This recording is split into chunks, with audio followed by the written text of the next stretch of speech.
بسم الله الرحمن الرحيم والعاديات ضبحا فالموريات قدحا فالمغيرات صبحا فأثرن به نقعا فوسطن به جمعا. அஸ்ஸலாமு அலைக்கும் வரஹ்மத்துல்லாஹி வபரகாத்துஹு. அன்புக்குரிய சகோதரர்களே, தமிழ்நாடு தௌஹீத் ஜமாத் சார்பாக சூனியம் குறித்த நிலைப்பாட்டில் நாம மிக தெளிவாக ஒரு விஷயத்தை நாம மக்கள் மத்தியில விளக்கி வருகின்றோம். அதாவது இந்த சூனியம் இருக்கின்றது, சூனியத்தின் மூலமாக பிற மக்களை அவர்களுடைய கைகாலை முடக்கலாம், அவர்களுக்கு கிறுக்கு பிடிக்க வைக்கலாம், அவங்களுடைய உயிருக்கு பாதிப்பு ஏற்படுத்தக்கூடிய அளவிற்கு பாதிப்பை ஏற்படுத்தலாம்.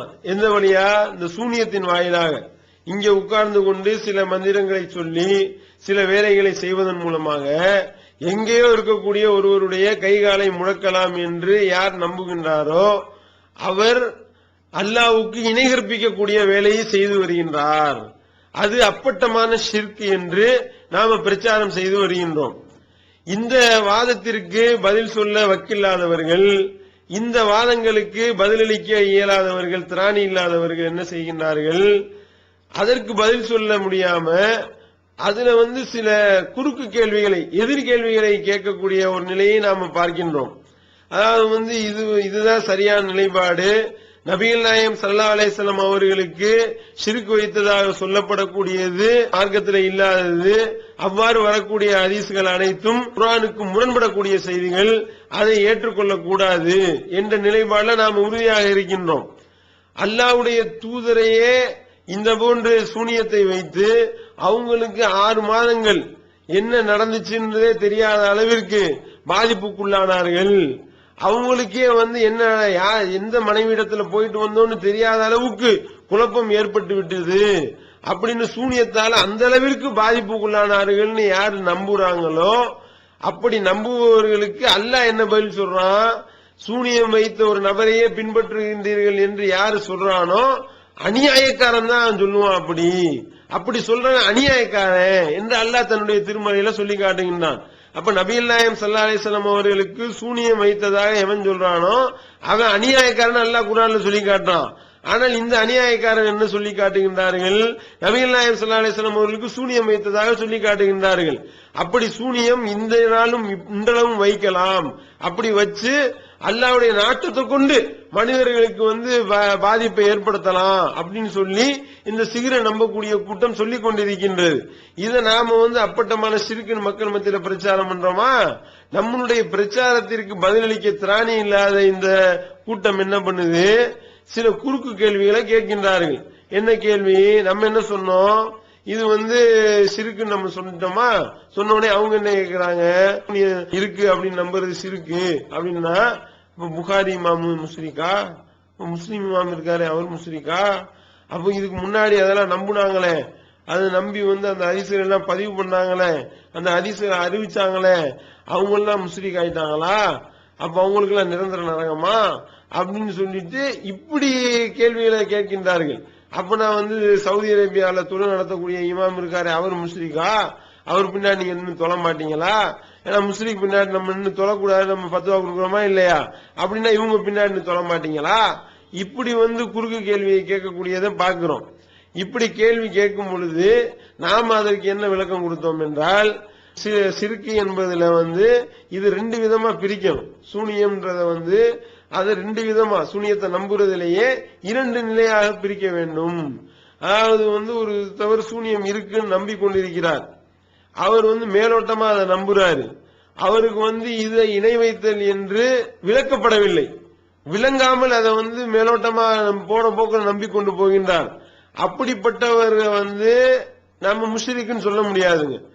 அதே நேரத்தில் ஒருத்தவர் இதை நம்புறாரு, அல்லாஹ் மாதிரியே எல்லா வல்லமையும் சூனியக்காரனுக்கு செய்ய முடியும், சூனியத்தால அதெல்லாம் செய்யலாம் அப்படின்னு நம்புறாரு.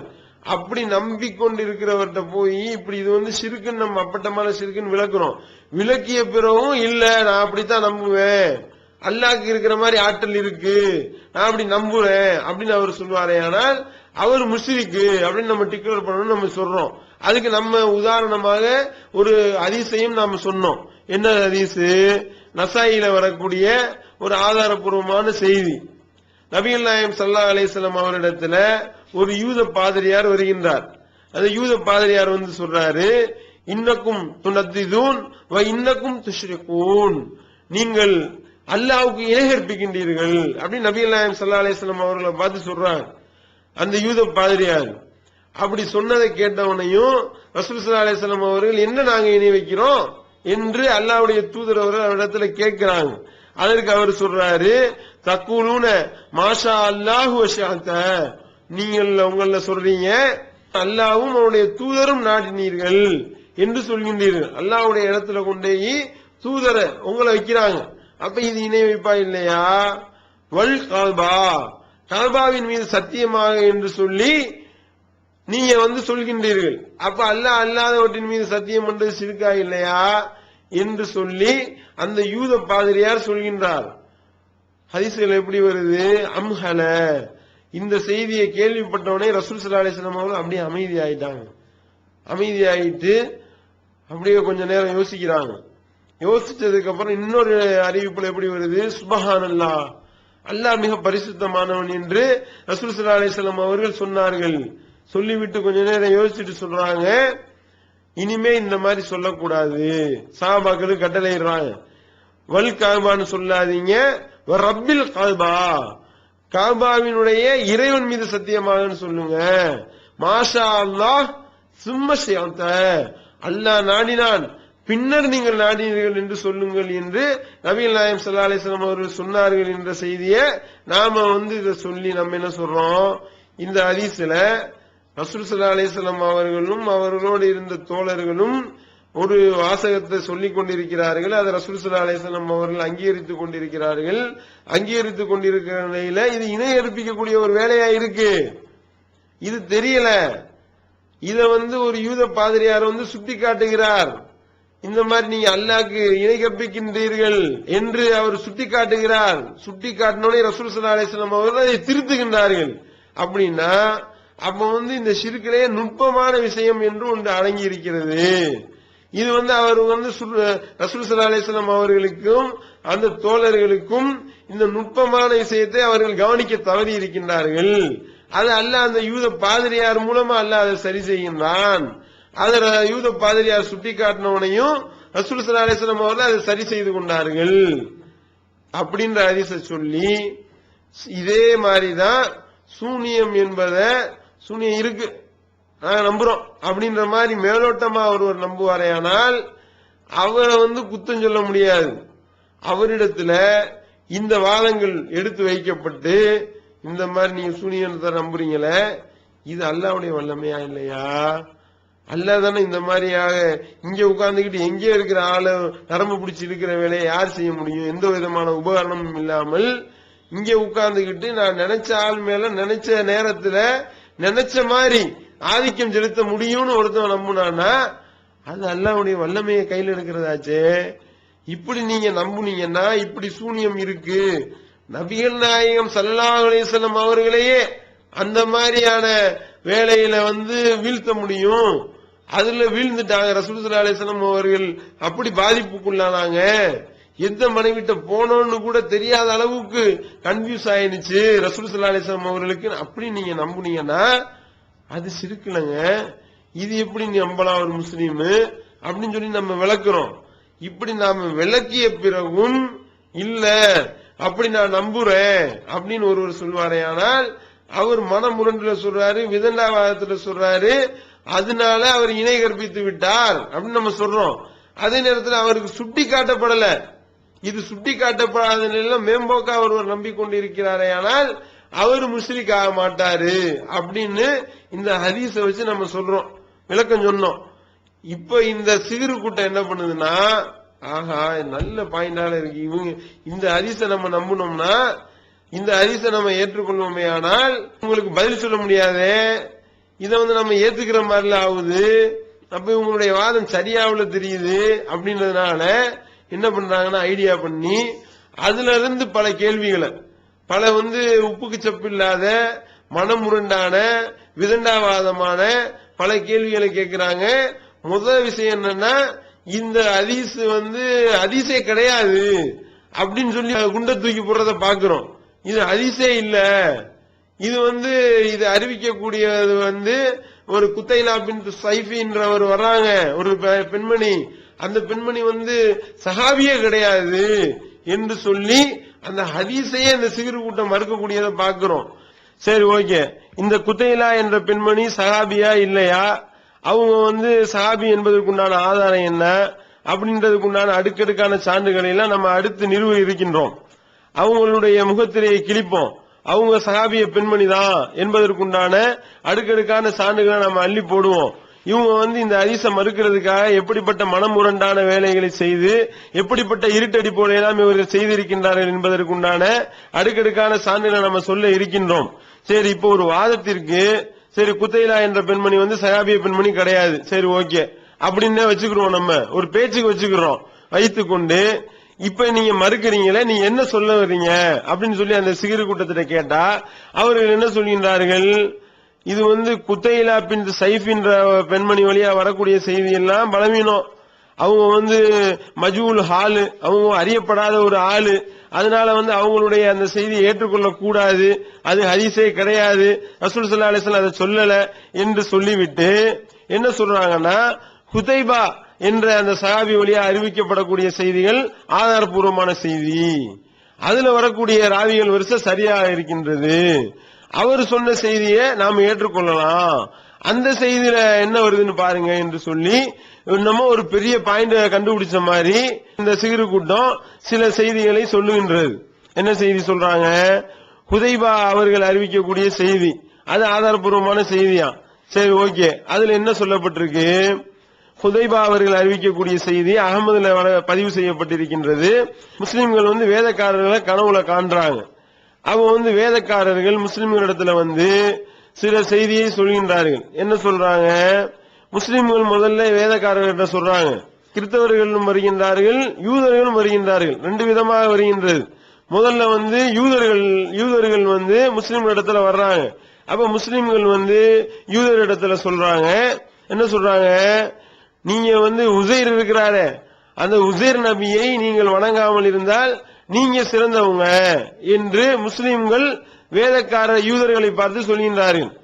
அதுக்கு அந்த வேதக்கார யூதர்கள் என்ன சொல்றாங்க, மாஷா அல்லாஹு வசா முஹம்மது, இப்படி நீங்க சொல்லாம இருந்தீங்கன்னா, நீங்களும் ஒரு வார்த்தை சொல்லிக்கிட்டு இருக்கீங்க, இப்படி நீங்க சொல்லாம இருந்தீங்கன்னா நீங்க தான் சிறந்த சமுதாயம், நீங்க இதை மட்டும் நீங்கள் சொல்லாமல் இருந்தால் நீங்கள் தான் நல்ல சமுதாயம் என்று சொல்லி என்ன ஒரு வார்த்தையை சொல்றாங்க என்றால், மாஷா அல்லாஹு வஷா முஹம்மது, அல்லாஹ்வும் அவருடைய தூதர் நாடுனது நீங்க சொல்றீங்கல்ல, அல்லாஹ்வுடைய இடத்துல கொண்டு போய் ரசூல் ஸல்லல்லாஹு அலைஹி வஸல்லம் வைக்கிறீங்கல்ல, நீங்கள் இணை கற்பிக்க தானே செய்றீங்க என்ற தோரணையில இந்த வார்த்தையை மட்டும் நீங்கள் சொல்லாமல் இருந்தால் நீங்கள் சிறந்த சமுதாயம் என்று அந்த யூத கூட்டம் சொல்கின்றது.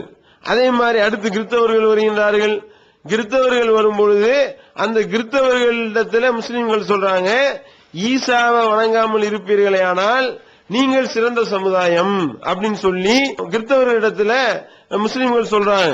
அப்படி சொல்லும் பொழுது கிறிஸ்தவர்கள் சொல்றாங்களா, என்ன சொல்றாங்க, நீங்க ஒரு வார்த்தை சொல்லிக்கிட்டு இருக்கீங்க, நீங்க சொல்லாமல் இருப்பீர்களே ஆனால், இந்த வார்த்தையை சொல்லாமல் இருந்தால் நீங்க சிறந்த சமுதாயம். என்ன வார்த்தை, மாஷா அல்லாஹு ஷா முஹம்மது, அல்லாவும் முகமது நாடுனது நீங்க சொல்றீங்கல்ல, இந்த வார்த்தையை சொல்லாம இருந்தா நீங்க சிறந்த சமுதாயம் அப்படின்னு சொல்றாங்களாம். அப்படி சொன்னவனையும் இந்த கனவு குறித்து நபிகள் நாயகம் ஸல்லல்லாஹு அலைஹி வஸல்லம் அவரிடத்துல சொல்லப்படுகின்றது. அப்ப ரசூல் ஸல்லல்லாஹு அலைஹி வஸல்லம் என்ன சொல்றாங்க, இந்த மாதிரி நீங்க சொல்றத நான் வெறுக்கின்றேன், இப்படி நீங்க சொல்லாதீங்க, எப்படி நீங்க சொல்லணும், மாஷா அல்லாஹு சும்ம ஷா முஹம்மது, அல்லாஹ் நாடினா பிறகு முகமது ஆகிய நான் நாடினேன் என்று நீங்க சொல்லுங்க, இப்படி சொல்றதுதான் எனக்கு விருப்பமானது, இந்த மாதிரி நீங்க அல்லாஹ்வும் முகமது நாடினாங்கன்னு சொல்றதை நான் வெறுக்கின்றேன் என்று சொல்லி நபிகள் நாயகம் ஸல்லல்லாஹு அலைஹி வஸல்லம் அவர்கள் சொன்னார்கள் என்று வரக்கூடிய செய்தியை குதைபா அவர்கள் வழியாக அகமதுல பதிவு செய்யப்பட்டிருக்குங்க. இந்த செய்தி ஆதாரபூர்வமான செய்தி. இந்த ஹதீஸை நம்ம ஏத்துக்கலாமே ஒழிய குத்தைலா அறிவிக்கக்கூடிய செய்தியை நம்ம ஏற்றுக்கொள்ள கூடாது. அப்படின்னு சொல்லி இந்த சிறு கூட்டம் வாதத்தை வைக்கின்றது. இதுல வேடிக்கை என்னன்னு பாத்தீங்கன்னா, அதாவது மாஷா அல்லாஹு ஷா முகமதுன்னு வருதே, இதுவும் அல்லாஹ்வுக்கு இணையர்ப்பிக்கக்கூடிய ஒரு வார்த்தை. காரணம் என்ன? ஈசாவை வணங்காதீர்கள், உசைரை நீங்கள் வணங்காமல் இருந்தால் நீங்கள் சிறந்த சமுதாயம் என்று முஸ்லிம்கள் யூதர்களிடத்திலேயும் கிறிஸ்தவரிடத்திலேயும் சொல்கின்றார்கள். யூதர்களும் கிறிஸ்தவர்களும் செய்யக்கூடிய இணை வைப்பான காரியத்தை யூதர்களையும் கிறிஸ்தவர்களையும் நோக்கி முஸ்லிம்கள் சொல்கின்றார்கள். அப்படி முஸ்லிம்கள் சொல்லக்கூடிய விஷயத்திற்கு பதிலடியாகத்தான் அந்த யூத கிறிஸ்தவ கூட்டம் என்ன சொல்லுது? மாஷா அல்லாஹு ஷா முகமது நீங்க சொல்றீங்கல்ல, நாங்க மட்டுமா இணை வச்சுக்கிட்டு இருக்கிறோம், நீங்களும் தானே இணை வைக்கிறீங்க. அப்ப நீங்க இதை சொல்லாம இருந்தா எங்களை எப்படி நீங்க ஈசா வணங்காம இருந்தா நாங்க சிறந்த கூட்டம்னு சொல்றீங்களோ, எப்படி நாங்க உசைரை வணங்காம இருந்தா நாங்க சிறந்த கூட்டம் நீங்க சொல்றீங்களோ, அந்த மாதிரி நீங்களும் ஒரு வேலையை செஞ்சுக்கிட்டு இருக்கீங்களே. மாஷா அல்லாஹ் ஷா முகமதுன்னு சொல்றீங்களே, அல்லாஹ்வுடைய இடத்துல கொண்டே முகமது வைக்கிறீங்களே, இது அல்லாஹ்வுக்கு இணை வைக்கிற செயலா தானே இருக்கு, உங்கள்ட்ட இருக்க என்று சொல்லி அவங்க செய்யக்கூடிய சிறுக்குக்கு பதிலாக சிறுக்க சுட்டி காட்டினோனையும் உங்களிடத்திலையும் தானே இது இருக்கு, நீங்களும் தானே அதை செஞ்சு கொண்டிருக்கின்றீர்கள் என்று சொல்லி கிறிஸ்தவர்களும் யூதர்களும் சுட்டி காட்டினார்கள் என்று அந்த செய்தியில வருதுங்க.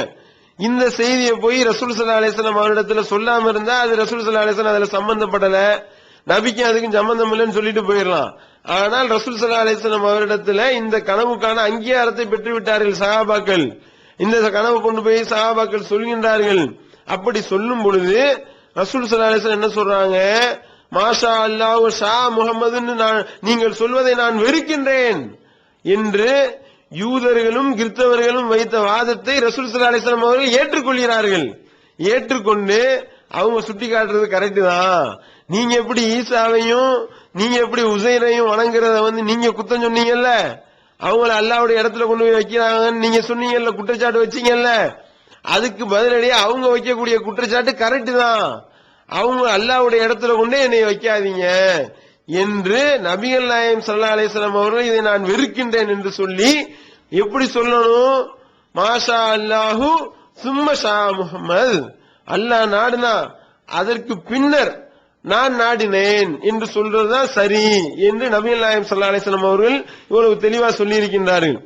இது இந்த சிறு கூட்டம் சொல்லிட்டு சொல்லுது. அதுல பாத்தீங்களா, அதுல யூதன் வந்தான்னு வருது, இதுல யூதன் வந்தான்னு வரல. அதே மாதிரி பாத்தீங்களா, அதுல வல் காபா என்று சொல்லி காபாவின் மீது சத்தியமாகன்றது குத்தைலாவுடைய அறிவிப்புல வருது. ஆனா இங்க பாருங்க, வல் காபா வரல, யூதன் வரல. அப்ப இந்த விஷயம் மட்டும்தான் வருது அப்படின்னு சொல்லி இந்த மாஷா அல்லாஹ் ஷா முகமதுன்னு சொல்லக்கூடிய செய்தி இருக்கா இல்லையா, அது ஒரு செய்தி மட்டும்தான் வருது. இதை மட்டும் நம்ம ஏத்துக்கிறோம், அது ரெண்டையும் நம்ம மறுக்கிறோமாக்கும் அப்படின்னு சொல்லக்கூடியதை பாக்குறோம். எந்த அளவுக்கு ஒரு கேலி கூத்தான, எந்த அளவுக்கு ஒரு விவரங்கட்டத்தனமான ஒரு வாதம் இது. கொஞ்சம் இவர்கள் யோசித்தார்களா, இவர் உண்மையிலேயே சுய சிந்தனையோட தான் இதை பேசுகின்றார்களா இன்னும் நமக்கு சந்தேகம் எழும்புகின்றது. காரணம் என்ன? அந்த யூத பாதிரியார் வந்தாரே, குதைலா பின் ஷைஃபி அறிவிக்கக்கூடிய செய்தி, அதுல யூத பாதிரியார் ரெண்டு ஷிர்க் சம்பந்தமா சொல்லி காட்டுறாரு. என்ன சொல்லி காட்டுறாரு? இன்னக்கும் துனத்திதூன் இன்னக்கும் துஷ்ரிகூன், நீ அல்லாஹ்வுக்கு இணை கற்பிக்கிறீங்க, அல்லாஹ்வுக்கு நிகரா நீங்க ஆக்கிக்கிட்டு இருக்கீங்க அப்படின்னு சொல்லிவிட்டு என்ன சொல்றீங்க? அல்லாஹ்வின் மீது சத்தியமானு சொல்றதுக்கு பதிலா கஅபாவின் மீது சத்தியமானு சொல்லி ஒரு ஷிர்க் வைக்கிறீங்க. அது ஒண்ணு. அதுக்கடுத்து என்ன? மாஷா அல்லாஹு வஷிஅத, அல்லாஹ் நாடினா அல்லாஹ்வும் உங்களுடைய தூதர் நாடினார்கள், நீங்களும் நாடினீர்கள் சொல்றீங்க. ரெண்டு சிறுக்கு செய்றீங்களாக்கும் என்று சொல்லி அந்த யூத பாதிரியார் குற்றச்சாட்டு வைக்கிறாருங்க. அதை ரசூல் ஸல்லல்லாஹு அலைஹி வஸல்லம் அவர்கள் கேட்டுவிட்டு ஆச்சரியப்பட்டு அமைதியாக இருந்து விட்டு சுப்ஹானல்லாஹ், அல்லாஹ் மிக பரிசுத்தமானவன் என்று சொல்லிவிட்டு அப்புறம் யோசிச்சுட்டு இனிமே இப்படி சொல்லாதீங்க, வல் காபான்னு சொல்லாதீங்க, வ ரப்பில் காபான்னு சொல்லுங்க. அதே மாதிரி மாஷா அல்லாஹு சும்ம ஷிஅத, அல்லாஹ் நாடுனா பிறகு நீங்க நாடுனீங்கன்னு சொல்லுங்க என்று சொல்லி அந்த இரண்டு ஷிர்கையும் நீங்க இனிமே பண்ண வேணாம், இனிமே இந்த மாதிரி மாத்தி சொல்லுங்க என்று நபிகள் நாயகம் ஸல்லல்லாஹு அலைஹி வஸல்லம் அவர்கள் சொன்னார்கள்னு அந்த ஹதீஸ்ல வருதுங்க. இதுல அந்த யூத பாதிரியார் வைக்கக்கூடிய குற்றச்சாட்டு என்ன? ரெண்டு சிறுக்கு செய்றீங்கன்னு சொல்லி குற்றச்சாட்டு வைக்கிறாரு. இந்த சிகிறு கூட்டம் இருக்குல்ல, இந்த சிகிரை ஏத்துக்கொண்டு சிறுக்கு வைக்கக்கூடிய இந்த சிகிறு கூட்டம் என்ன பண்ணுது? இந்த ரெண்டு விஷயத்துல ஒன்ன மட்டும் கழிச்சிருவாங்களாம். ஹுதைபாவுடைய அறிவிப்புல ஒரு ஷிர்க் மட்டும்தான் சொல்லப்படுதான்.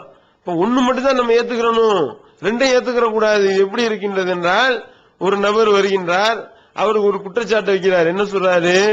நீங்க 2 பேரை கொலை பண்ணிருக்கீங்க, அப்துல்லான்றவரையும் கொலை பண்ணிருக்கீங்க, அப்துல் ரஹ்மான் அப்படின்றவரையும் கொலை பண்ணிருக்கீங்க, இந்த 2 கொலையும் நீங்க பண்ணிருக்கீங்கன்னு குற்றச்சாட்டு வைக்கிறாரு. அப்ப அவர் என்ன செய்யறாரு? ஆஹா, 2 கொலை பண்ணிருக்கோமா, அப்ப 2 கொலை பண்ணதுக்கு பிரயாச்சித்தம் தேடுவோம் என்று சொல்லி செய்த 2 கொலையையும் ஏற்றுக்கொள்கின்றார். இப்படி ஒரு செய்தி இருக்குன்னு வச்சுக்கிறீங்க. இது ஒரு செய்தி. இவர் என்ன, இன்னொரு செய்தியில் என்ன வருது? அப்துல் ரஹ்மான கொலை பண்ணாருன்னு வரலையில, அப்துல்லாவை கொலை பண்ணதா மட்டும்தானே வருது. அப்படின்னும் பொழுது பாத்தீங்களா, அவங்க அந்த ஹதீஸ்ல அந்த செய்தியில 2 கொலைன்னு சொல்லப்பட்டிருக்கு, இங்க 1 கொலைன்னு தானே சொல்லப்பட்டிருக்கு. அப்படின்னும் பொழுது இந்த 1 கொலை பண்ண செய்தியை மட்டும்தான் நாங்க ஏத்துக்கிறோமாக்கும், அந்த 2 கொலை பண்ணதை நாங்க ஏத்துக்கிற மாட்டோம். அப்ப இந்த மூளை கெட்டவர் என்ன சொல்கின்றார்கள்? 2 ஷிர்க்கு, 2 கொலை பண்ணாரா இல்லையா, அதுதானே முக்கிய மேட்ரு, அதுதானே குற்றச்சாட்டு. என்ன, ஒரு ரசூல் ஸல்லல்லாஹு அலைஹி வஸல்லம் அவருடைய காலத்துல சஹாபாக்கள் சில செயல்களை செஞ்சிருக்கிறாங்க, சில பேச்சுக்களை பேசிக் கொண்டிருந்தார்கள், சில வாசகங்களை கூறிக்கொண்டிருந்தார்கள். அது அல்லாஹ்வுக்கு இணை கற்பிக்கக்கூடிய வாசகமாக இருந்தது. அல்லாஹ்விடத்துல கொண்டு போய் அல்லாஹ்வுடைய தூதரை வைக்கக்கூடிய அளவிற்கு உண்டான பாரதூரமான ஒரு செயலாக, இணை வைக்கக்கூடிய ஒரு செயலாக இருந்தது. அதை நுணுக்கமான முறையில சுட்டி காட்டும் பொழுது, அந்த நுணுக்கமான விஷயத்தை கவனிக்கும் பொழுது, இது பாரதூரமான ஒரு ஷிர்க்கு, பாரதூரமான ஒரு இணை வைப்பு என்பது அவர்களுக்கு சுட்டி காட்டப்படுகின்றது. அப்படி சுட்டி காட்டப்பட்டவனையும், இல்ல இந்த மாதிரியா நம்ம சொல்லி இருக்கிறோம், இனிமே இந்த மாதிரி நீங்கள் சொல்லாதீர்கள் என்று சொல்லி நபிகள் நாயகம் ஸல்லல்லாஹு அலைஹி வஸல்லம் அவர்கள் சொன்னார்கள்ன்றதான் நுணுக்கமான முறையில சுட்டி காட்டப்படும் பொழுது அது தவறு என்பது நமக்கு விளங்குதுன்னு நம்ம சொல்றோம். அது இந்த வாதத்தை நிலைநாட்டுவதற்காகத்தான் இந்த ஹதீஸை வைக்கிறோம். அப்ப அறிவுள்ள கூட்டம், மூளையுள்ள கூட்டம் என்ன செஞ்சிருக்கணும்? இந்த வாதத்தையெல்லாம் மறுத்து இருக்கணும். என்ன சொல்லியிருக்கணும்? அப்படிப்பட்ட விஷயம்லாம் கிடையாது. இப்படி நுணுக்கமான முறையில் எல்லாம் சுட்டி காட்டப்பட்ட பிறகு ஷிர்க்ல இருந்து மீண்டதால எந்த செய்தியும் கிடையாது. உதைபா அறிவிக்கிறதும் இருக்கட்டும், உதைபா விட்டா உதைபாவே சஹாபியே இல்லைன்னு சொன்னா கூட ஆச்சரியப்படுறதுக்கு இல்ல. குதைலாவை தள்ள மாதிரி குதைபாவையும் தள்ள கூட வாய்ப்பு இருக்கின்றது, சொன்னாலும் சொல்வார்கள். அப்படின்னு பொழுது குதைபா சஹாபி இல்ல அப்படி சொல்லிட்டு போங்க. மறுக்கிறதா இருந்தா என்ன செஞ்சிருக்கணும்? அடிப்படையை மறுக்கணுமா இல்லையா? நம்ம வைத்த வாதம் நிலைநிறுத்தப்படுகின்றதா இல்லையா? நம்ம வைத்த வாதம் என்ன? அல்லாஹ்வுக்கு இணை கற்பிக்கக்கூடிய வேலையை சஹாபாக்கள் செய்து கொண்டிருந்தார்கள், இந்த வாசகத்தை சொல்லிக் கொண்டிருந்தார்கள். இதை அந்த யூத பாதிரியார் சுட்டி காட்டினார். சுட்டி காட்டிய உடனே நபிகள் நாயகம் ஸல்லல்லாஹு அலைஹி வஸல்லம் அவர்கள் அதை திருத்தினாங்க. அப்ப தெரியாம இது போன்ற வாசகங்களை மொழிந்து கொண்டிருந்தார்கள் என்பதை இந்த ஹதீஸ்ல இருந்து தெரியுதா இல்லையா அப்படின்றத நம்ம வாதமா வச்சோம். இந்த வாதத்தை மறுக்க பூந்தவங்க என்ன சொல்றாங்க? மறுக்கிறதா தான் மொத்தமால மறுக்கணும். இல்ல, இந்த ஹதீஸ் கூடாது, 2 ஷிர்க் வச்சதா சொன்னது தப்பு, 1 ஷிர்க் வச்சதா சொன்னது கரெக்ட், அதை மட்டும் நம்ம ஏத்துக்குருவோம். அப்படி ஏத்துக்கிட்டாலும் நாங்க வைத்த வாதம் நிலைநிறுத்தப்படுதா இல்லையா? நாங்க சொன்ன குற்றச்சாட்டு சரியா வந்துருச்சே, அதைத்தான் நாங்க சொல்லிக் கொண்டிருக்கிறோம். அதோடு மட்டும் இல்லாமல் அந்த ஹதீஸ்ல எப்படி வருது? இப்படி ஒரு கனவு காணப்படுது. கனவு கண்டதை ரசூல் ஸல்லல்லாஹு அலைஹி வஸல்லம் அவரிடத்திலிருந்து சஹாபாக்கள் சொல்றாங்க. யூத கூட்டமும் கிறிஸ்தவ கூட்டமும் சஹாபாக்கள் இடத்திலிருந்து சொல்லுது.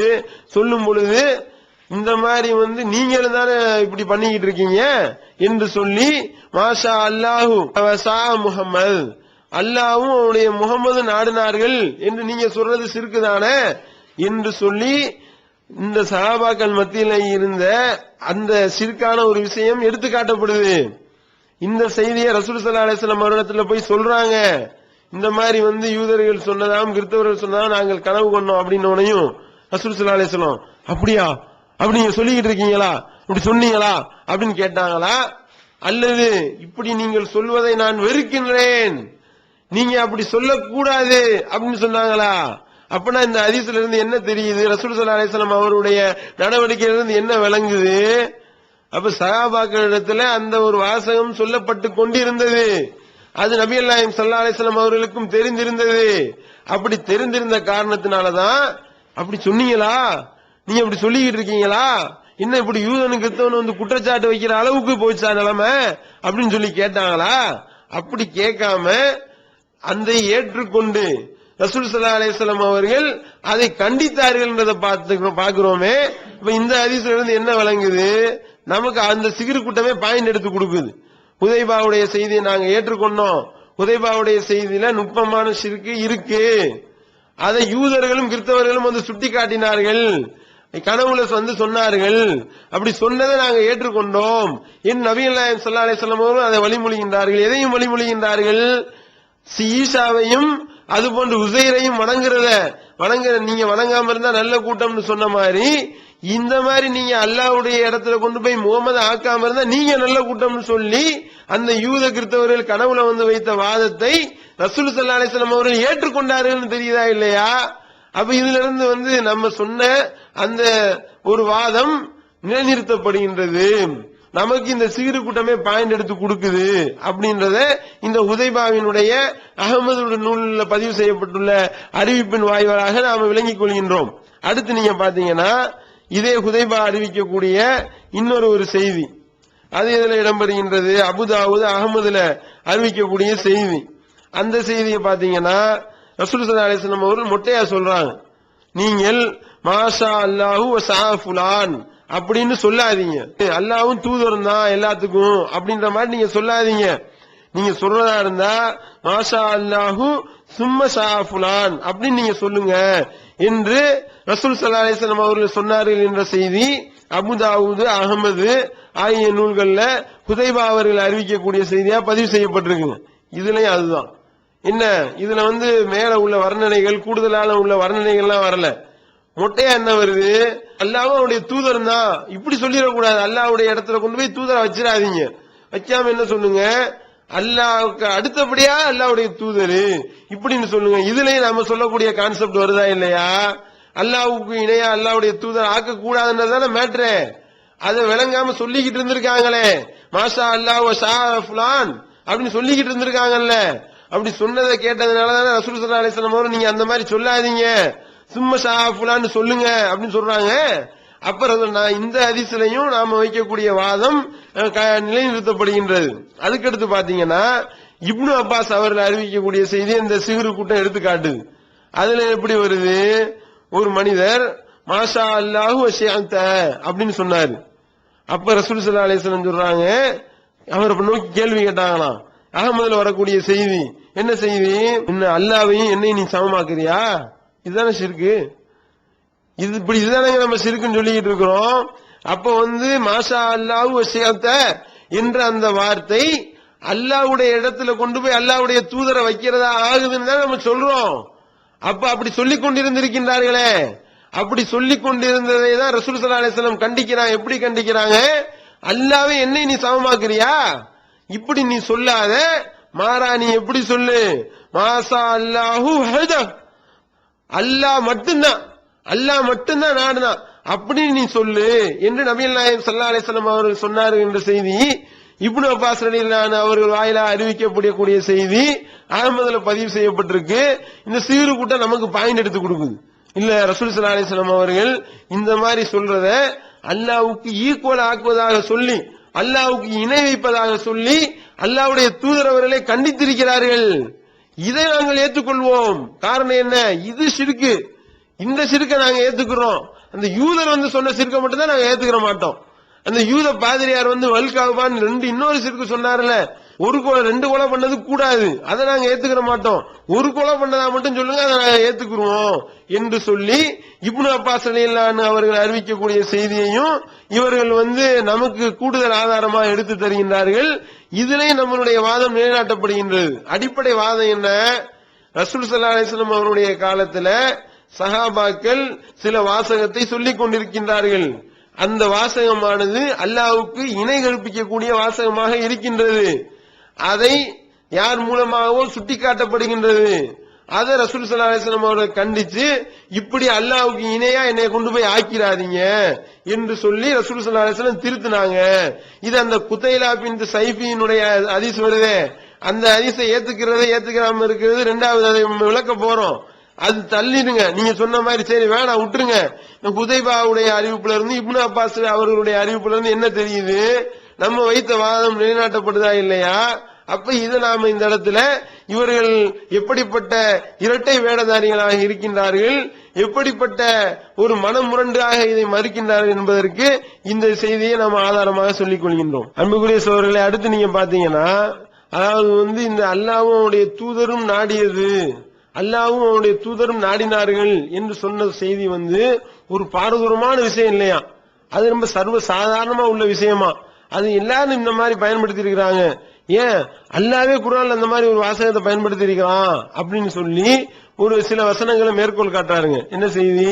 அல்லாஹ் அவனுடைய தூதரும் கொடுத்தாங்க, அதனால ஒரு பணக்காரன் ஆனாரு அப்படின்ற மாதிரியாக வரக்கூடிய அல்லாஹ் அவனுடைய தூதரும் சொல்லி சேர்ந்து வருமா இல்லையா? அந்த மாதிரியான செய்திகளை எடுத்துக்கிட்டு இது ரெண்டும் ஒண்ணுதான், இப்படி ரசூல் ஸல்லல்லாஹு அலைஹி வஸல்லம் அவர்களோட அல்லாஹ்வை இணைச்சு அல்லாஹ்வுடைய தூதரை இணைச்சு அல்லாஹ்வே குர்ஆன்ல சொல்லி இருக்கிறான், இது ஒரு பாரதூரமான விஷயம் இல்ல அப்படின்னு சொல்லி சில வசனங்களை அள்ளி போடுறாரு. இது என்னன்னா, இது இவரா தேடி கண்டுபிடிச்சதெல்லாம் கிடையாது. பதுவில் பாரியில அம்புட்டும் இருக்கு, வரிசையா இந்த மாதிரியான வசனங்களை எல்லாம் போட்டு இது ரெண்டையும் சேர்த்து சொல்லி இருக்கிறாங்கன்னு சொல்லியிருக்காங்க. ஆனால் அந்த அதே பதுவில் பாரிலேயே அதுக்கு கீழே இது அல்லாஹ்வும் அவருடைய தூதரும் நாடியது என்று வர்றது ஒரு பாரதூரமான விஷயம். ஏன்னா ஒரு இது நம்ம உலகத்திலே நம்ம சொல்லுவோமா இல்லையா? இவர் கொடுத்தாரு, இவர் கொடுத்ததுனாலதான் நான் கடை வச்சேன், இவர் பணம் கொடுத்ததுனாலதான் நான் கடன் அடைச்சேன், இவர்னாலதான் நான் செல்வந்தனானே, இவருடைய கம்பெனில வேலை பார்க்கறதுனாலதான் எனக்கு செல்வம் கிடைச்சிச்சு, இப்படி சொல்றது ஒரு பெரிய மேட்ரு கிடையாது. இது சர்வசாதாரணமா எல்லாம் பயன்படுத்துற மேட்ரு. ஆனால் இவர் நாடுனதுனாலதான் நான் பணக்காரனானு சொல்ல முடியுமா? இவர் நாடுனதுனாலதான் எனக்கு நோய் போச்சுன்னு சொல்ல முடியுமா? இந்த டாக்டர் எனக்கு ஊசி போட்டாரு அதனாலதான் எனக்கு நோய் போச்சுன்னு சொன்னா பிரச்சனை இல்ல.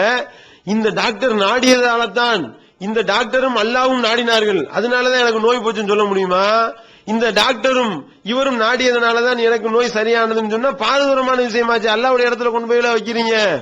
அல்லாஹ்வும் இன்னாரும் நாடியதுனாலதான் நான் பணக்காரனானேன் அப்படின்னு சொன்னா இது அல்லாஹ்வுக்கு இணையா இருக்கிறதா இல்லையாங்க? அப்ப என்னன்னா எந்த அளவுக்கு மூளை மலங்கி போயிருக்குன்னு பாருங்க. அல்லாஹ்வுடைய இடத்துல கொண்டு போய் அல்லாஹ்வுடைய வல்லமையை கொண்டு போய் மனிதனுக்கு கொடுக்கிறதும் உலக நடைமுறையில பேசக்கூடிய ஒரு வார்த்தையும் ரெண்டும் ஒண்ணா? அப்ப அல்லாஹ் நாடுவது என்பது வேற, அது தனி டாபிக், அது அல்லாஹ்வுடைய வல்லமையில உள்ளது.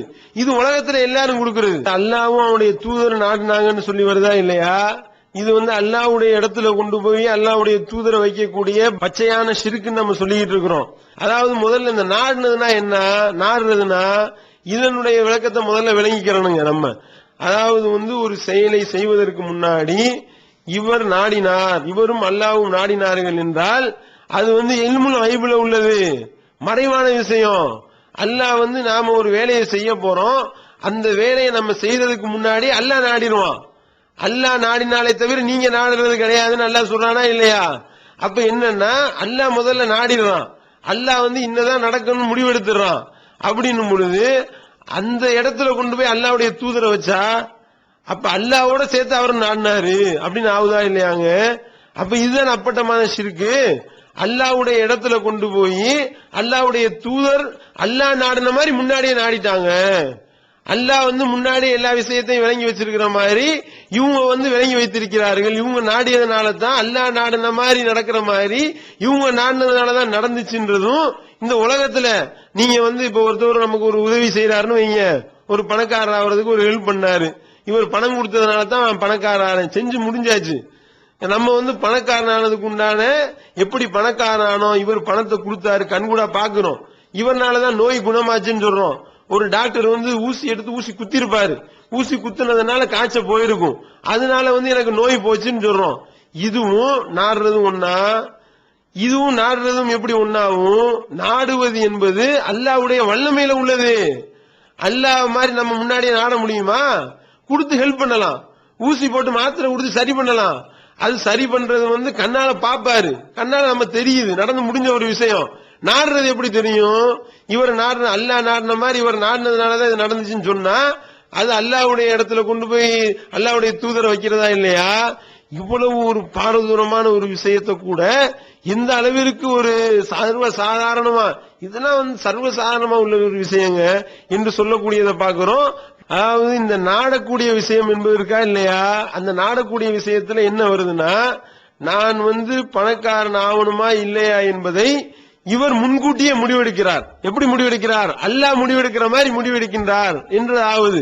இந்த மசியத்துன்னு சொல்லி அதை தனியாவே விலக்கி இருக்கின்றார்கள். நாடுவது என்பது அல்லாஹ்வுடைய வல்லமையை கொண்டு போய் இந்த மனிதனுக்கு கொடுக்கிறதாவதா இல்லையா, நான் பணக்காரன் ஆவனா இல்லையா, எனக்கு நோய் போகணுமா இல்லையா என்பதை முன்கூட்டியே முடிவெடுத்து எதிர்காலத்தில் என்ன நடக்கும், எனக்கு என்ன நடக்க போகுதுன்றத இவர் முன்னாடியே தீர்மானிக்கிறாரு. அப்படி தீர்மானிக்கிறது அல்லாஹ்வுடைய வல்லமையை கொண்டு போய் அவருக்கு கொடுக்கிறதா இல்லையாங்க? அப்ப இதுதான் அப்பட்டமான ஷிர்க்கு, இதுதான் அல்லாஹ்வுடைய இடத்துல கொண்டு போய் அவரை வைக்கிறது.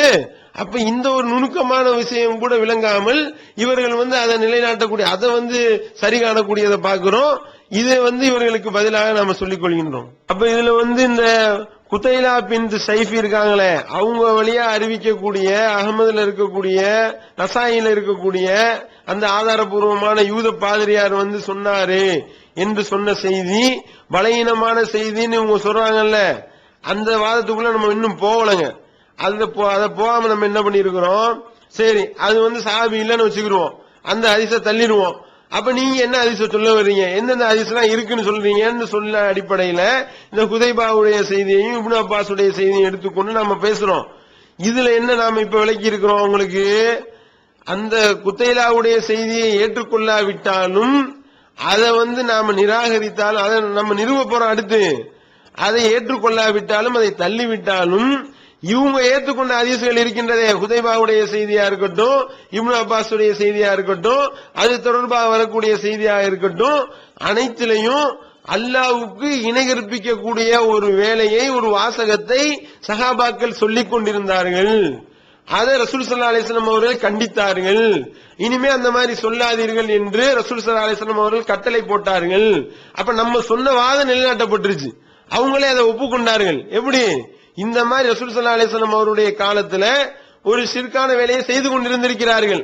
அதை பிறர் சுட்டி காட்டிய பிறகு ரசூல் ஸல்லல்லாஹு அலைஹி வஸல்லம் அவர்கள் அதை கண்டித்து அந்த மாதிரி நீங்க சொல்லாதீங்க என்று அந்த ஷிர்கை ரசூல் ஸல்லல்லாஹு அலைஹி வஸல்லம் அவர்கள் தடுத்தார்கள் என்ற சம்பவம் உண்மையாகிவிட்டது. நாம வைத்த வாதம் இதன் மூலமா நிலைநாட்டப்பட்டுருச்சு. இப்ப இந்த குதைலா அவங்க சஹாபிய பெண்மணி தானா, அவங்க இவங்க சொல்ற மாதிரி யாரென்றே அறியப்படாதவரா, அந்த ஹதீஸ் தள்ளப்படணுமா அல்லது ஏற்றுக்கொள்ளப்படணுமா அப்படின்ற அந்த வாதத்துக்குள்ள நம்ம இப்ப போவோம். குதைலா என்ற பெண்மணி அவங்க நபித்தோழியரே கிடையாது, அதனால அது ஹதீஸே கிடையாது, அந்த ஹதீஸை ஏற்றுக்கொள்ள கூடாது என்று சொல்லி இந்த சிறுக்கு கூட்டம் மறுக்குது. இந்த ஹதீஸானது லைஃப்ன்றதுக்கு என்ன ஆதாரம் அவங்க சொல்றாங்க அப்படின்னு பார்த்தோம்னா, இந்த ஹதீஸை அறிவிக்கக்கூடிய சஹாபிய பெண்மணி ஒரு பெண்மணி தான் அறிவிக்கிறாங்க. குதைலா பின் சைஃபி என்ற ஒரு பெண்மணி அறிவிக்கிறாங்க, சஹாபிய பெண்மணி. அவங்களிடத்துல இருந்து அப்துல்லா இப்னு யசார் என்ற தாபியை அறிவிக்கிறாருங்க. இவங்க என்ன குற்றச்சாட்டு வைக்கிறாங்கன்னா, இந்த குதைலான்னு ஒரு பெண்மணி வர்றாங்கல்ல, அவங்க சஹாபியே கிடையாது, அவங்க யார் என்ற மஜூல் ஹால், அவர் யார் என்று அறியப்படாதவர் என்று சொல்லி ஒரு முக்கியமான குற்றச்சாட்டை சொல்லி இது ஹதீஸே இல்ல என்று மறுக்கக்கூடியதை பார்க்கிறோம். இந்த ஒரு விஷயத்தை இது சஹாபியா இல்லையான்றத சஹாபிய பெண்மணியா இல்லையான்றத நாம உங்களுக்கு விளக்குறோம். அப்படி விளக்குறதுக்கு முன்னாடி இந்த கூட்டம் இருக்கே, இந்த சிகிர் கூட்டம், இந்த சிகிர் இருக்குன்னு சொல்லி அல்லாஹ்வுக்கு இணை வைக்கக்கூடிய கூட்டம் இருக்கே, அந்த இணை வைக்கிற கூட்டம் என்ன செய்யுதுன்னா, அவங்களுடைய இரட்டை நிலை, நயவஞ்சக நிலையை முதல்ல நாம இந்த இடத்துல விளக்க கடமைப்பட்டிருக்கிறோம். ஜக்காத்துடைய விஷயத்துல ஜக்காத்து ஒரு பொருளுக்கு, ஒரு கொடுத்த பொருளுக்கு திரும்ப கொடுக்க தேவையில்லை, ஒரு பொருளுக்கு ஒரு தடவை கொடுத்தா போதும் அப்படின்ற நிலைப்பாடை நாம குர்ஆன் ஹதீஸ் அடிப்படையில் ஆய்வு பண்ணி சொன்னோமா இல்லையா? அப்படி நாம சொல்லும் பொழுது கொடுத்த பொருளுக்கே திருப்பி கொடுக்கணும் என்பதற்கு ஒரு ஹதீஸ் ஆதாரமா காட்டினாங்க. அந்த ஹதீஸ்ல அப்துல்லா பின் முஆவியா காலிரி என்பவர் சஹாபி என்று சொல்லி அந்த ஹதீஸை சொன்னாங்க. அப்ப நம்ம என்ன கேட்டோம்னா, அப்துல்லா பின் முஆவியா இருக்காரு, நீங்க சொல்றீங்களே சஹாபின்னு இவர் சஹாபிதான் என்பதற்கு என்ன ஆதாரம்? சஹாபிதான்றதுக்கு நூல்கள்ல சஹாபின்னு எழுதினா மட்டும் போதாது, சஹாபின்னா அதற்குரிய இலக்கணம் என்ன என்பதை எழுதி வைத்திருக்கின்றார்கள். அந்த இலக்கண அடிப்படையில இவர் சஹாபியா என்று நீங்க சொல்லுங்க என்று சொல்லி நாம சில கேள்விகளை கேட்டோம். நபித்தோழர்கள்ன்றதுக்கு உண்டான இலக்கணம் என்ன? அவர் பரவலா நபித்தோழர் என்று அறியப்பட்டிருக்கணும், அல்லது அந்த ஹதீஸை அறிவிக்கும் பொழுது நான் நபிகள் நாயகம் ஸல்லல்லாஹு அலைஹி வஸல்லம் அவரிடத்திலிருந்து இதை கேட்டேன், என்னிடத்தில் நபிகள் நாயகம் ஸல்லல்லாஹு அலைஹி வஸல்லம் அவர்கள் இதை சொன்னார்கள் என்று அவர் அந்த ஸ்பாட்ல இருந்தார் என்றதற்கு உண்டான வாசகத்தோடு அவர் அறிவிக்கணும். அப்படி இல்லையா, அவர் நபித்தோழர் தான் என்பதை சக நபித்தோழர் அறிவிக்க வேண்டும். அப்படி இல்லாவிட்டால் அவர்கிட்ட இருந்து கேட்கிறாரா இல்லையா தாபி, அவர் இவர் நபித்தோழர் தான் என்று அறிவிக்க வேண்டும். இந்த உசூல்ல எதுலையுமே கட்டுப்படாம ஒரு நூல்ல வெறுமனே இவர் சஹாபின்னு எழுதி வச்சிருக்கிறதுனால மட்டுமே ஒருவர் சஹாபி ஆயிட மாட்டாரு. அப்துல்லா பின் முஆவியா காலிரின்னு சொல்றீங்களே, அவர் சஹாபின்றதுக்கு என்ன ஆதாரம்? அந்த மாதிரி ஒரு நான் கேட்டேன்னு சொல்றாரா, அல்லது ரசூல் ஸல்லல்லாஹு அலைஹி வஸல்லம் என்ற சொன்னாங்கன்னு சொல்றாரா, அல்லது அவரிடத்திலிருந்து அறிவிக்கக்கூடிய தாபி இவர் சஹாபின்னு சொல்லி இருக்கிறாரா, அல்லது அவர் பரவல அறியப்பட்டிருக்காரா, சஹாபின்னு சொல்லி பரவல அறியப்பட்டிருக்காரா என்றெல்லாம் நம்ம கேள்வி கேட்டா, அப்ப என்ன சொன்னாங்க, இல்ல நூல்கள்ல எழுதியிருக்கு, அப்ப ஒரு சஹாபி தான் அப்படின்னு சொன்ன சிறு கூட்டம் இப்ப என்ன சொல்லுது, இந்த குத்தைலா பின்து சைஃபி இருக்காங்களே அவங்க சஹாபி இல்லையா, சஹாபிய பெண்மணி கிடையாதான். காரணம் என்னவா, அது சம்பந்தமா எக்கச்சக்கமான நூல்கள்ல இவங்க சஹாபிய பெண்மணி, அவங்க முஹாஜிர் என்று, முஹாஜிர்ல மூத்தவங்க என்று சொல்லக்கூடிய அளவுக்கு நூல்கள்ல இருக்கு ஆதாரங்கள். ஆனா இந்த கூட்டம் சிறு கூட்டம் என்ன பண்ணுதுன்னா, இப்ப இந்த ஹதீஸை மறுத்தாகணுமே, இந்த ஹதீஸை ஏத்துக்கிட்டா அப்ப நுணுக்கமான முறையில சிறுக்கு இருக்கு. ரசூல் ஸல்லல்லாஹு அலைஹி வஸல்லம் காலத்துல ரசூல் ஸல்லல்லாஹு அலைஹி வஸல்லம் கவனிக்காம ஒரு விஷயம் நடந்திருக்கு, அதை ஒரு யூத பாதிரியார் சுட்டி காட்டினாரு. சுட்டி காட்டினதுக்கு அப்புறம் ரசூல் ஸல்லல்லாஹு அலைஹி வஸல்லம் அதை கரெக்ஷன் பண்ணாங்கன்றத சொன்னா அவங்களுடைய வாதத்துக்கு வலு இல்லாமல் போயிருன்றதுனால என்ன பண்றாங்கன்னா, உட்கார்ந்து ஐடியா பண்ணி இந்த குத்தைலாவை நம்ம சஹாபில இருந்து நீக்கிடுவோம் அப்படின்னு சொல்லி இந்த சிறு கூட்டம் முடிவு பண்ணி இந்த குதைலா பின் சைஃப் என்ற பெண்மணி சஹாபி கிடையாது என்று சொல்லி இவங்களா ஒரு தீர்மானத்தை போட்டு சஹாபிய பெண்மணியை சஹாபாக்களுடைய கூட்டத்திலிருந்து நீக்கக்கூடியதை பாக்குறோம். இவங்க சொல்ற வாதத்தில் இவங்க உண்மையாளர்களா, இவர்கள் எத்தகைய நயவஞ்சக நிலை எடுக்கின்றார்கள், எத்தகைய இரட்டை நிலை எடுக்கிறார்கள் உங்களுக்கு புரியுதா? அப்துல்லா பின் முஆவியாவுக்கு வெறுமனே நூல்ல எழுதி வச்சிருந்தது ஆதாரம் கிடையாது, ஆனா அவர் சஹாபியா, அவர் சஹாபாவா நாங்க ஏத்துக்குருவோம். காரணம் என்ன, ஜகாத்துடைய விஷயத்துல நாங்க அப்படிதான் ஏத்துக்குருவோம். இந்த விஷயத்துல உங்களுக்கு நாங்க மறுக்கணுமா இல்லையா, நீங்க சொல்ல நாங்க ஏற்க மாட்டோம்ல. அப்ப நாங்க என்ன பண்ணுவோம், சஹாபிய பெண்மணி சஹாபி இல்லன்னு ஆக்குவோம் என்று சொல்லி இவங்க என்ன சொல்ல வருகின்றார்கள். அதற்கு சில காரணங்களை சொல்றாங்க. காரணம் எதுவுமே உப்புச்சப்பு இல்லாத சரியான முறையில தகுதியற்ற சில காரணங்கள். என்ன காரணம், குதைலா பின்து சைஃபி இருக்காங்களா இல்லையா, இவங்க சஹாபி தான் என்று சொல்லக்கூடிய முஸ்னது இஸ்ஹாக்ல வரக்கூடிய செய்தி பலகீனமான செய்தி, அது சாது, அது லைஃப் என்று சொல்லி அந்த செய்தியை தள்ளுறாங்க. அது பலகீனமான செய்தியா, அது சாதா, அது எப்படி சாது எப்படி பலகீனம்ன்றதெல்லாம் அவங்க விலக்கி இருக்கணும். ஆனா இந்த சிறு கூட்டத்துக்கு அதுக்கெல்லாம் திராணி கிடையாது. வெறுமனே போற போக்குல இது சை கிடையாது, இது லைஃப், இது சாதுன்னு சொல்லி தூக்கி போட்டு போற போக்குல அடிச்சு விட்டு போறத பாக்குறோம். ஆனால் அந்த முஸ்னது இஸ்ஹாக்ல வரக்கூடிய அந்த அறிவிப்பு இருக்குதே, அதை நம்ம எடுத்து பாக்குறோம். அதுல எப்படி வருது, குதைலா பின்த் சைஃபி இடத்திலிருந்து அப்துல்லா இப்னு யஸார் அவர் அறிவிக்கிறார். அப்துல்லா இப்னு யஸார்ட்ட இருந்து மஅபத் பின் ஹாலித் என்பவர் அறிவிக்கிறார். மஅபத் பின் ஹாலித் இடத்திலிருந்து மஸ்ஊதி அறிவிக்கிறார். மஸ்ஊதி இடத்திலிருந்து முக்ரி அறிவிக்கிறார். அப்துல்லா பின் யஸீத் முக்ரி அறிவிக்கிறார். அப்துல்லா பின் யஸீத் முக்ரி இடத்திலிருந்து முஸ்னது இஸ்ஹாக் அறிவிக்கிறார். இதுதான் இந்த அறிவிப்பாளருடைய தொடர். இதுல குத்தைலாவை தான் இப்ப குற்றச்சாட்டு வச்சிருக்கிறாங்க. அப்துல்லா இப்னு யஸார் இந்த கூட்டமே மறுக்கிறது கிடையாது. அப்துல்லா இப்னு யஸார் கரெக்டான ஆள் தான் அப்படின்னு சொல்லி அவங்களே ஒத்துக்கிறாங்க. அதனால அதை பத்தி நம்ம பேச தேவையில்லை. அதுக்கடுத்து என்ன, மஅபத் பின் ஹாலித், மஅபத் பின் ஹாலித் அவரும் கரெக்டான ஆள் தான் அப்படின்றதையும் ஒத்துக்கிறாங்க. அதை பத்தி நம்ம பேச வேணாம், அவங்களே ஏத்துக்கிட்டதுனால. அதுக்கடுத்து என்ன, மஸ்ஊதி முக்ரி, இவங்க ரெண்டு பேர் வர்றாங்க. இந்த மஸ்ஊதியுடைய விஷயத்துல சில விமர்சனங்களை சொல்றாங்க. அந்த விமர்சனம் சரியா, ஏன்னா அந்த கூட்டம் இந்த வாதத்தை எல்லாம் வைக்கல. ஏன் நம்ம இதுல என்ன மைனஸ்ன்னு இவங்க சொல்ல வாய்ப்பு இருக்கு, அதை நம்ம எடுத்து உங்களுக்கு பதில் சொல்லிக்கிட்டு இருக்கிறோம். ஏன்னா வைக்கக்கூடிய வாதத்தை கூட உருப்படியா வைக்க தெரியாதவர்கள் இவர்கள் என்பதற்கும், அல்லது இவர்கள் தங்களுடைய நிலைப்பாட்டை தாங்கள் கொண்டிருக்கக்கூடிய தவறான நிலைப்பாட்டை நிலைநாட்டுவதற்காக எப்படிப்பட்ட இரட்டை நிலையை எடுப்பாருன்றதுக்கு இதுல ஆதாரமா போயிட்டு இருக்கு, கண்கூடா பார்க்கிறோம். அப்ப இந்த மசூதி இருக்கிறாரே அவருடைய விஷயத்துல என்ன வருது, மசூதி என்பவர் அவர் அவருடைய இயற்பெயர் அப்துல் ரஹ்மான். அவர் யாரு, இப்னு மசூத் அவர்களுடைய மகனுடைய மகனுடைய மகனுடைய மகன், 4வது தலைமுறையா வர்றாரு. அவருடைய நம்பகத்தன்மையிலேயோ அவருடைய குணநலன்களிலேயோ எந்த விதமான குறையும் சொல்ல முடியாது. அவர் பெர்ஃபெக்டான நபராக இருக்கின்றார். அது ஆதாரப்பூர்வமான நூல்கள்ல பதிவு செய்யப்பட்டிருக்கு. என்ன பிரச்சனை அப்படின்னா, அவர் பசாராலையும் அதே மாதிரி கூஃபாலையும் வாழ்ந்திருக்கிறார். கடைசி 2 வருடங்கள் அவர் பாக்தாதுல போய் தங்குறாரு. பாக்தாதுல போய் தங்கும் பொழுது அவர் மூளை குழம்பியவராக மாறிவிட்டார். இதுதான் அவரை பற்றி உள்ள விமர்சனங்க. இப்ப இந்த பாக்தாதுல அவர் போய் தங்கி இருக்கும் பொழுது மூளை குழம்பவரா மாறினார்ன்றது எப்படின்னு கூட விளக்க, அது கூட பதிவு செய்யப்பட்டிருக்கு. அவர் சேர்த்து வைத்திருந்த அந்த 10,000 தீனாரை யாரோ ஒரு ஆள் வேலை பார்க்கிற ஆளு நாட்டிட்டு போயிட்டான். அவன் திருடிட்டு போயிடுறான். அப்படி திருடிட்டு போன சம்பவத்தை அவரிடத்துல சொல்றாங்க, இந்த மாதிரி 10,000 தீனாரை அடிச்சுட்டு போயிட்டான் அப்படின்னு சொன்னோடனே அந்த ஒரு அதிர்ச்சியில அவர் மூளை குழம்பியவரா மாறிட்டாரு என்று சொல்லி பதிவு செய்யப்பட்டிருக்கின்றது.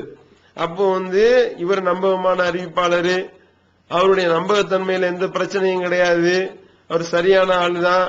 அவர் கூஃபாலையும் பசாராலையும் இருந்திருக்காரு. அவர் கடைசி 2 வருடத்துல அவர் மூளை குழம்பியவரா போயிருக்கிறாரு. மூளை குழம்பியது எங்க, பாக்தாதுல போய் தான் அவருக்கு மூளை குழம்பி போயிருக்கு என்று பதிவு செய்யப்பட்டிருக்கிறது. இப்போ இவரிடத்திலிருந்து முக்ரி அறிவிக்கிறார். முக்ரி இவரிடத்திலிருந்து கேட்டது எப்ப கேட்டாருன்றத நாம தெரிந்து கொண்டோமேனால், கிளியர் பண்ணிட்டோம்னா இது சரியான ஒரு அறிவிப்பாளர் தொடராக ஆகிவிடும். இப்ப நம்ம எடுத்துக்கொண்டோமே ஆனால், இந்த இடத்துல மூளை குழம்பியவருடைய சட்டம் என்ன அப்படின்றது சம்பந்தமா ஹதீஸ் கலைஞர்ல நம்ம பார்க்கிறோம். இதை நாம முதல்ல விளங்கிக் கொள்ளணும். அப்படி மூளை குழம்பியவருக்குள்ள சட்டத்தை நம்ம விளங்கிக்கிட்டா தான் இந்த ஹதீஸை நம்ம ஏத்துக்கிறதா இல்லையா, இந்த அறிவிப்பை ஏத்துக்கலாமா இல்லையா அப்படின்னு நம்ம முடிவெடுக்கலாம். இப்ப மூளை குழம்பியவருக்கு உண்டான சட்டம் என்ன அப்படின்னு பாத்தீங்கன்னா, ஒருவர் மூளை குழம்பியவராக இருக்கிறார். அவர் மூளை குழம்பியவராக ஒரு அறிவிப்பு இருந்து ஒரு ஊர்ல இருந்து அவர் மூளை குழம்பியவராக மாறினதுக்கு அப்புறம் அவர் அறிவிப்பாரே, ஆனால் அது எதையுமே ஏற்றுக்கொள்ளக்கூடாது. இது தெளிவான முடிவு. ஏன்னா மூளை குழம்பினதுக்கு அப்புறம் அறிவிச்சதை ஏற்றுக்கிற முடியாது. அந்த அடிப்படையில அதை ஏற்றுக்கொள்ளக்கூடாது. இது ஃபர்ஸ்ட். 2வது, அவர் மூளை குழம்புறதுக்கு முன்னாடி சில அறிவிப்புகளை அறிவிச்சிருக்காரு, மூளை குழம்புனதுக்கு அப்புறம் சில அறிவிப்புகளை அறிவிச்சிருக்கிறாரு. மூளை குழம்புனதுக்கு முன்னாடி அவரிடத்திலிருந்து கேட்ட நபர் மூளை குழம்புனதுக்கு முன்னாடி அறிவிச்சாரா மூளை குழம்புனதுக்கு பின்னாடி அறிவிச்சாரான்னு குழப்பம் வந்துருச்சு.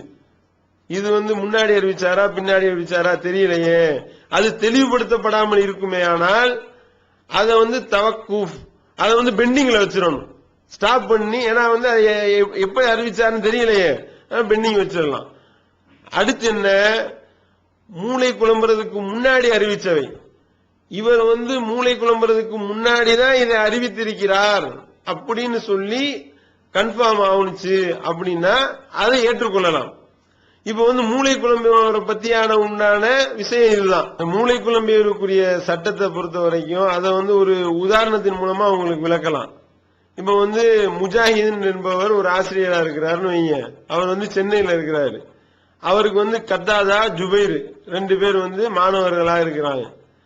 இவர் முஜாஹிதுன்றவர் நல்லா சென்னையில இருக்கிறப்ப ஓரளவு நல்லா தெளிவா இருக்கிறாரு, தெளிவான ஆளா. சென்னையில இருந்து பல்வேறு செய்திகளை அறிவிக்கிறாரு. செய்திகளை அறிவிச்சா அதை கத்தாதாவும் கேட்கிறாரு, ஜுபைரும் கேட்கிறாரு. இது தெளிவா இருக்கு. இப்ப என்ன செய்யறாங்கன்னா, கத்தாதா சென்னையிலே தங்கிடுவாரு. கத்தாதா சென்னையில தங்கி இருக்கக்கூடிய நிலையில முஜாஹிதும் ஜுபைரும் கன்னியாகுமரிக்கு ஷிப்ட் ஆகுறாங்க. 2 பேர் என்ன செய்யறாங்க, கன்னியாகுமரிக்கு போறாங்க. கன்னியாகுமரிக்கு போய் செட்டில் ஆகக்கூடிய நேரத்தில் முஜாஹிதுக்கு மூளை குழம்பிடுது.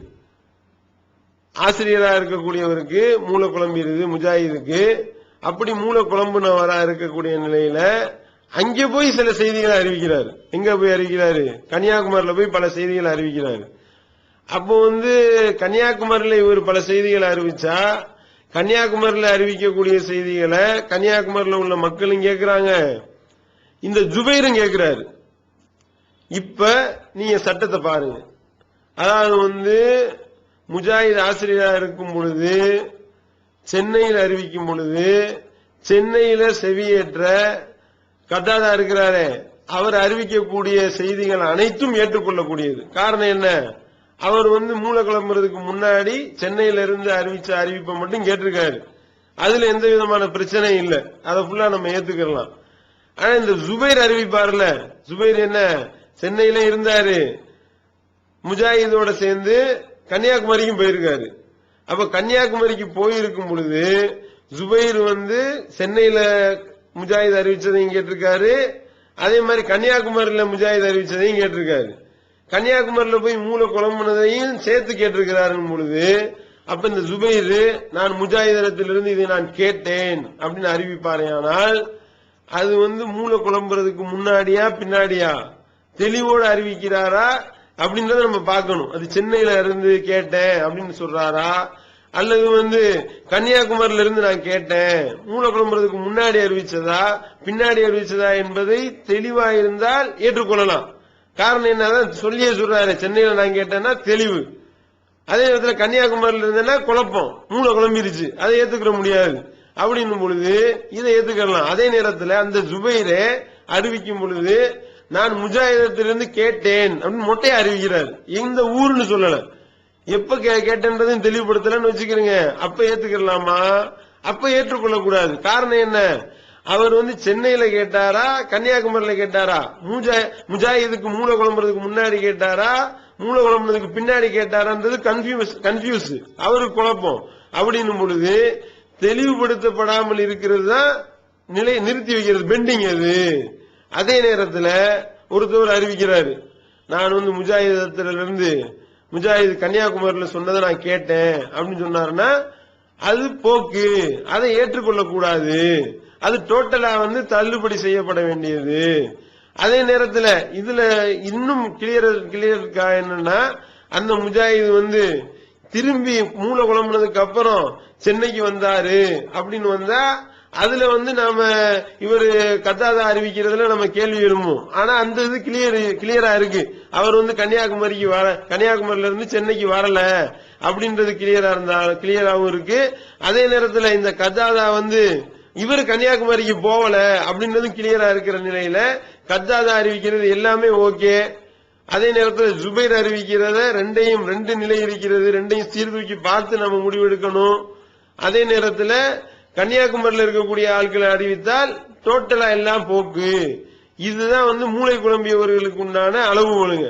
இந்த அளவுகோல் அடிப்படையில் இப்ப நாம இவர் அறிவிக்கக்கூடிய செய்தி அந்த மசூதி அவர் மூளை குழம்புனதுக்கு அப்புறம் அறிவிச்சாரா அதுக்கு முன்னாடி அறிவிச்சாரா முக்ரி எப்ப கேட்டாருன்றதை நாம தெளிவுபடுத்திக்கிட்டோமே ஆனால் இதுல நமக்கு தெளிவு கிடைத்துவிடும். இப்ப நபிகள் நாயகம் ஸல்லல்லாஹு அலைஹி வஸல்லம் அவரிடத்துல ஒரு யூத பாதிரியாரு நீங்க அல்லாஹ்க்கு இணை வைக்கிறீங்கன்னு சொன்ன அறிவிப்பு இருக்கா இல்லையா? அது பல ஆதாரபூர்வமான தொடர் வழியாக வரக்கூடிய செய்தியை நம்ம ஏற்கனவே உங்கள்ட்ட சொன்னோம். அதுல நீங்க பாத்தீங்கன்னா அதுல வர்ற நசாயி உள்ளிட்ட அறிவிப்புகள்ல வரக்கூடிய அனைத்து அறிவிப்புகளும் எவ்வித குறைபாடும் இல்லாத பெர்ஃபெக்டான அறிவிப்பு, ஆதாரபூர்வமான செய்தி. அதுல எந்த விதமான மாற்று கருத்தும் கிடையாது. அதுல ஒரு அறிவிப்புல முஸ்னது இஸ்ஹாக்ல வரக்கூடிய ஒரு அறிவிப்புல அந்த குத்தைலா என்ற அந்த சஹாபிய பெண்மணியிடத்திலிருந்து அப்துல்லா பின் யஸார் என்ற அந்த தாபி அறிவிக்கிறாரே, அந்த செய்தியில ஒரு வாசகத்தை சேர்த்து கூறுகின்றார். என்ன வாசகம்? கானத்து மினல் முஹாஜிராத், இந்த குத்தைலா இருக்கிறாங்களே அவங்க முஹாஜிர்கள்ல உள்ள ஒரு பெண்மணி என்று அந்த அப்துல்லா பின் யஸார் குறிப்பிடுகின்றார். இப்ப இவங்க பலகீனம்னு சொல்லி சொல்றாங்கல்ல, அது இந்த செய்தி தான். இதுல என்னன்னா இந்த அப்துல்லா பின் யஸார் சொல்லக்கூடிய இந்த செய்தி கானத்து மினல் முஹாஜிராத்னு சொல்றாரு, இந்த செய்தி சரியான செய்தி தான்ன்றது கன்ஃபார்ம் ஆகிட்டா இவங்களுடைய வாதம் எல்லாமே அடிபட்டு போயிடும். அந்த அடிப்படையில இப்ப இந்த செய்தி இருக்கா இல்லையா, முஸ்னத் இஸ்ஹாக்ல வரக்கூடிய அந்த அறிவிப்பு வரிசை அதுல சரியானதா, அந்த வரிசை சரியானதுதானா அப்படின்னு நம்ம பார்த்தோமே. ஆனால் இந்த அப்துல்லா பின் யஸார் இடத்திலிருந்து மஹபத் பின் ஹாலித் அறிவிக்கிறாரு, மஹபத் பின் ஹாலித் இருந்து மசூதி அறிவிக்கிறாரு, மசூதி இடத்திலிருந்து முக்ரி அறிவிக்கிறாரு. இதுல அவங்க மேல உள்ள 2 பேரும் ஓகே சொல்லிடுறாங்க, பிரச்சனை இல்லை. அப்துல்லா பின் யஸாரும் ஓகே, மஹபத் பின் ஹாலிதும் ஓகே. இதுல பிரச்சனை எங்க வருதுன்னா இந்த மசூதி அவருடைய நிலையில தான் பிரச்சனை வருது.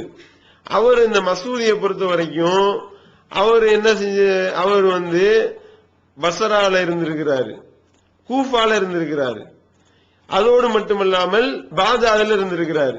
இந்த 3 இடங்கள்லயும் இந்த மசூதி இருந்திருக்கிறார். இந்த பஸ்ராலையும் கூஃபாவிலையும் இருந்து விட்டு கடைசி 2 வருடங்கள் தான் பாக்தாதுல போய் தங்குறாரு. பாக்தாதுல போய் தங்கி இருக்கக்கூடிய நிலையில தான் மூளை குழப்பம் ஏற்படுதுங்க. அப்ப பாக்தாதுல தங்கி இருக்கக்கூடிய நிலையில தான் மூளை குழப்பம் ஏற்பட்டால் அப்ப பஸ்ரால இருக்கக்கூடிய அறிவிப்பு இருக்கிறது, கூஃபால இருக்கக்கூடிய அறிவிப்பு இருக்கிறது. கூஃபாலையும் பஸ்ராலையும் அவர் என்ன அறிவித்தாரோ அதெல்லாம் ஆதாரப்பூர்வமான செய்திகள் தான், அதுல எந்த விதமான பிரச்சனைகளும் கிடையாது.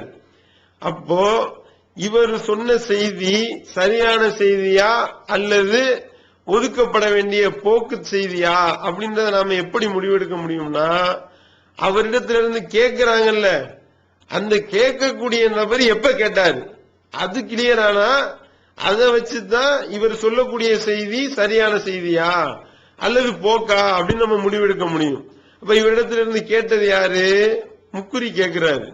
முக்குரி எங்கெங்க இருந்தாரு அதுவும் பதிவு செய்யப்பட்டிருக்கு. முக்குரி அப்துல்லா பின் யஸீத் முக்குரி என்ன பண்றாரு, அவர் எங்க இருக்கிறாரு, அவர் இருந்த இடம், அவர் இருந்ததை பத்தி அவரை விளக்குறாரு.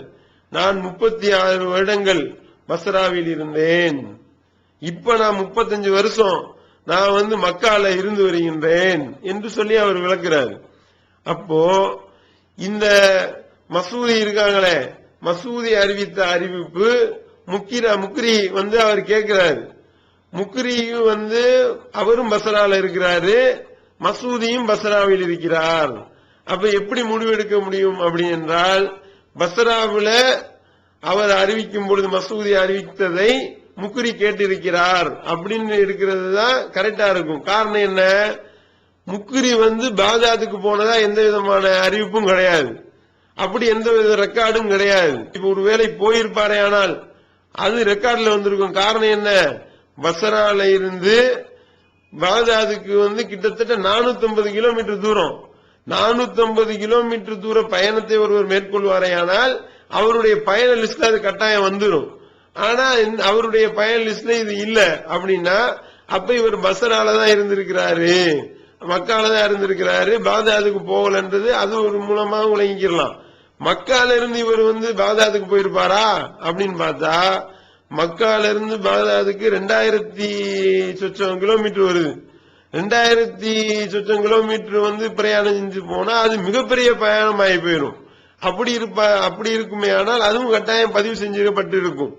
அப்போ அவர் மசூதி இடத்துல இருந்து முக்ரி கேட்டது இந்த பாக்தாதுல இருந்து கேட்கவில்லை அப்படின்றது கன்ஃபார்ம் ஆகுது. பாக்தாதுல தான் இவர் மசூதி மூளை குழம்பியவராக இருந்திருக்கிறார். அப்ப இந்த அறிவிப்புல முக்ரி அறிவித்தது பஸ்ரால இருந்துதான் கேட்டிருக்கிறார் அப்படின்றது இந்த ரெக்கார்டு பூர்வமா கன்ஃபார்ம் ஆகுது. இத போக்குன்னு சொல்வதற்கு எந்த விதமான முகாந்திரமும் இல்ல. அப்படி இல்லாத நிலையில சரியான ஒரு, ஏன்னா இவங்க மற்ற ஹதீஸ்களையும் இதே நிலைப்பாடுதான் எடுக்கிறாங்க. இவர்கிட்ட இருந்து இவர் கேட்டிருப்பாரா இல்லையா அப்படின்னா, 2 பேரும் வாழ்ந்த காலம் என்ன, 2 பேரும் சந்திச்சிருக்கிறாங்களா, இவர் இருந்த ஊர் என்ன, இவர் இருந்த ஊர் என்ன, 2 பேரும் இந்த இத்தனை கிலோமீட்டர் கடந்து போயிருப்பாங்களான்னு சீர்தூக்கி பார்த்தானே ஏத்துக்கிறீங்க. அப்ப அந்த விஷயத்துல இதை ஆய்வு பண்ணும் பொழுது மற்றவர்த்தனமா பளிச்சுன்னு தெரியுது, திட்ட தெளிவா, அவங்க சொல்ற மாதிரி திட்ட தெளிவா தெரியுது. இவங்க பஸ்ரால இருந்திருக்கிறாரு, இவர் 36 வருஷம் பஸ்ரால முக்ரி இருந்திருக்கிறார். மசூதி என்பவர் அவர் மரணிக்க போறதுக்கு 2 வருஷத்துக்கு முன்னாடி, மூளை குழம்புறதுக்கு முன்னாடி வரைக்கும் பஸ்ராலையும் கூஃபாவிலும் இருந்திருக்கிறார் என்பது தெளிவாக இருக்கின்றது. அந்த அடிப்படையில கானத்து மினல் முஹாஜிராத் என்று அப்துல்லா பின் யசார் அறிவிக்கிறாரே, இந்த பெண்மணி முஹாஜிர் பெண்மணி, இவங்க ஒரு சஹாபிய பெண்மணி தான் என்று அப்துல்லா பின் யசார் அறிவிக்கக்கூடிய இந்த அறிவிப்பு ஆதாரபூர்வமான செய்தி என்பது நிரூபணமாகுது. ஆனால் இந்த முதுகெலும்பட்டவர் என்ன செய்யறாங்க, தங்களுடைய சூனியத்து சம்பந்தமா நம்ம வைத்த வாதத்துக்கு பதிலளிக்க திராணி இல்லாதனுடைய காரணமாக அவங்க இந்த ஹதீஸையே நிராகரிக்கக்கூடிய அளவிற்கு போய் அந்த ஒரு சஹாபிய பெண்மணியை சஹாபிய பெண்மணியில லிஸ்ட்ல இருந்து தூக்கக்கூடிய ஒரு பாரதூரமான செயலை செய்யக்கூடிய அளவிற்கு இவர்களை இவர்களுடைய அந்த சிகிருக்கு தள்ளிவிட்டது அப்படின்றது இதுல இருந்து நிரூபணமாகின்றது. அல்லாஹ்